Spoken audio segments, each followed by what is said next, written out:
Salve gente, benvenuti o bentornati su Miss TV, la mia personale rubrica in cui parliamo di serie TV. Io sono Queen of Mischief e oggi vi porto a conoscere una serie TV che ha avuto poca fortuna, ma che ancora oggi, almeno in America, vanta ancora una fanbase abbastanza vasta. Gli inizi di questa serie sono stati non troppo promettenti, infatti il primo pilot è stato un vero flop. Il pubblico non riteneva i personaggi abbastanza interessanti, la trama non troppo nuova, insomma nulla di nuovo sotto il sole. Ma la CBS non perse fiducia nel progetto e assunse un nuovo sceneggiatore per rimescolare un po' le carte in tavola. Lui cambiò radicalmente il 90% dei personaggi e svecchiò il cast, tenendo soltanto il palo portante della serie, ovvero Alex O'Loughlin, che già doveva essere protagonista. A quel punto la serie fu pronta a decollare e il secondo tentativo andò decisamente meglio del primo. Moonlight sarebbe andata in onda soltanto per una stagione, ma quelle 16 puntate sono state abbastanza da riuscire a scaldare il cuore di molti fan affezionati.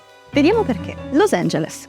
Mick St. John è un investigatore privato, uno dei più bravi della città, anzi forse il più bravo della città, perché ha molti anni di esperienza e un piccolo segreto che la gente non immaginerebbe mai. Mick, infatti, è un vampiro, trasformato nel 1952 dalla sua ex moglie, Coraline. Mick però non vuole uccidere gli esseri umani, non vuole vederli soltanto come sacche di sangue, anzi vuole dare una mano. Così decide di usare le sue nuove trovate abilità vampiresche e mescolarsi alla società, diventando investigatore privato e aiutando gli esseri umani. Una notte del 1985 una donna arriva nel suo appartamento, che funge anche da ufficio, e disperata gli chiede di aiutarla a ritrovare la sua bambina, Beth, scomparsa misteriosamente. Mick la trova, la riporta a casa e la storia potrebbe concludersi lì, se non fosse che Beth e Mick sono destinati a rincontrarsi 22 anni dopo, sempre a Los Angeles, davanti al cadavere di una ragazza morta in circostanze misteriose e con 2 buchi sul collo. Una giornalista investigativa, un vampiro e un omicidio?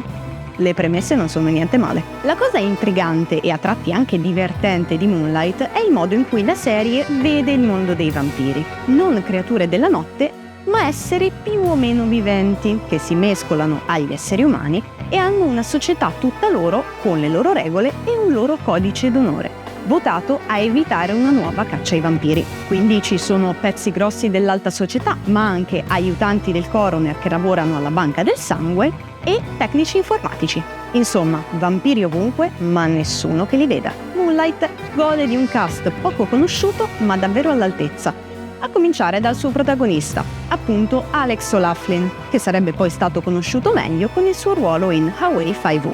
Il suo Mick è affascinante, tenebroso, certo, è un vampiro, però è anche gentile, premuroso e, se si tratta di Beth, a volte riesce a essere anche goffo. Anche Sophia Myles ha fatto un bel lavoro con la sua Beth, una controparte femminile decisa, testarda, più salvatrice che donzella da salvare. Beth sa farsi rispettare, anche se a volte sbaglia, e fa fatica a comprendere Nick e le dinamiche del suo universo sovrannaturale. Ma a proposito di sovrannaturale, concludiamo la nostra tripletta sui protagonisti parlando di Joseph, il migliore amico di Nick e anche il suo mentore, interpretato da un brillante Jason Dohring. Joseph è un personaggio dalle 1000 sfaccettature, saggio ma impudente, cinico ma anche romantico, innamorato dell'idea dell'amore come poteva esserlo un personaggio di un film anni 50. Con i suoi 400 anni, Joseph è uno dei vampiri più vecchi che incontreremo in questa serie ed è anche quella persona con cui Mick si sfoga e va a parlare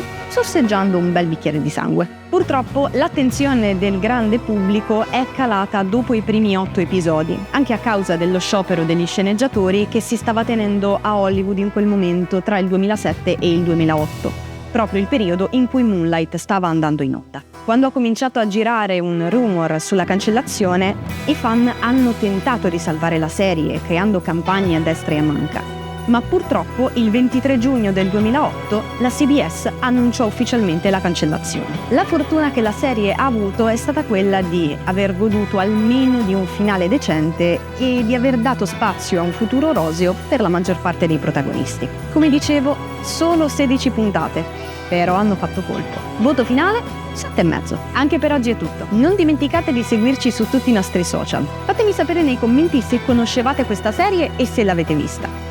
Nel frattempo un saluto a tutti dalla vostra Queen of Mischief e ci vediamo al prossimo video.